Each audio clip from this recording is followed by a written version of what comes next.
ఉమ్మడి మహబూబ్ నగర్ జిల్లాలో మున్సిపల్ ఫలితాలు వచ్చిన వెంటనే రాజకీయ సమీకరణాలు ఒక్కసారిగా వేడెక్కాయి. స్పష్టమైన మెజార్టీ లేని చోట్ల చైర్మన్, మేయర్ పీఠాల కోసం పార్టీల మధ్య తీవ్ర పోటీ మొదలైంది. ఇక కౌన్సిలర్లు, కార్పొరేటర్లను క్యాంపులకు తరలిస్తూ మద్దతు సమీకరణాల కోసం రాత్రింబవలు కసరత్తు సాగుతుంది. ఎక్స్ అఫీషియో ఓట్లు, స్వతంత్రుల మద్దతు, పార్టీ అంతర్గత లాబింగ్ ఇవన్నీ కలిపి పాలమూరు రాజకీయాలను ఉత్కంఠభరిత దశలోకి తీసుకెళ్లాయి. ఇప్పుడు ప్రతి ఓటు కీలకం, ప్రతి అడుగు వ్యూహాత్మకంగా మారింది.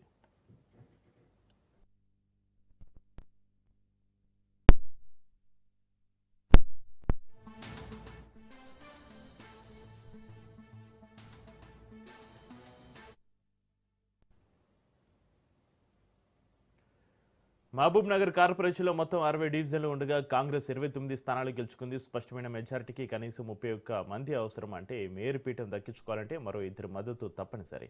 5 స్వతంత్ర అభ్యర్థులు గెలువుగా వారిలో 4 కాంగ్రెస్ టికెట్ ఆశించి దక్కకపోవడంతో స్వతంత్రులుగా పోటీ చేసి గెలిచిన వారే కావడం విశేషం. అందుకే ఇప్పుడు వారి మద్దతు కీలకంగా మారింది.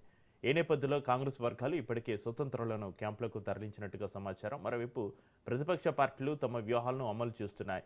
మేయర్ పదవి బీసీ మహిళలకు రిజర్వ్ కావడంతో పోటీ మరింత ఉత్కంఠభరితంగా మారింది.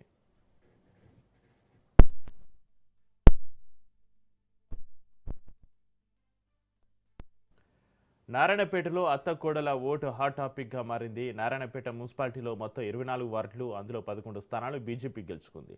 10వ వార్డు నుంచి గెలిచిన జయశ్రీ రాష్ట్ర అధ్యక్షుడు రామచంద్రరావు సమక్షంలో బీజేపీలో చేరడంతో బలం 12కు చేరింది. అయినా చైర్మన్ పీఠం దక్కాలంటే ఇంకా ఒక ఓటు అవసరం.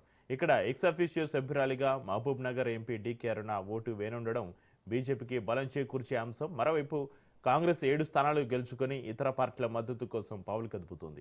MM 2, All India Forward Bloc 1, BRS 2 మద్దతు ఇస్తే కాంగ్రెస్ బలం 12కు చేరుతుంది. ఎమ్మెల్యే పర్ణికారెడ్డి ఓటు కలిస్తే 13 అవుతుంది. అత్తకోడలుగా ఉన్న ఎక్స్ అఫీషియో సభ్యుల ఓట్లు ఇప్పుడు రాజకీయ చర్చల కేంద్రంగా మారాయి. అయితే బీఆర్ఎస్ కాంగ్రెస్కు మద్దతు ఇవ్వబోదని సంకేతాలు ఇస్తే చైర్మన్ పీఠం బీజేపీ ఖాతాలో పడే అవకాశం స్పష్టంగా కనిపిస్తుంది. అందుకే ఇక్కడ కూడా క్యాంపు రాజకీయాలు ఉధృతమయ్యాయి.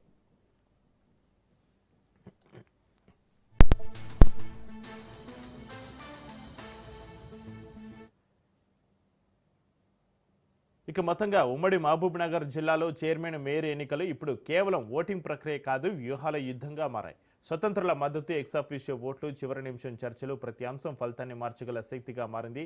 క్యాంపు రాజకీయాలు ఎవరికి వరం అవుతాయో, ఎవరికి రాజకీయంగా దెబ్బతీస్తాయో త్వరలో తేలనుంది.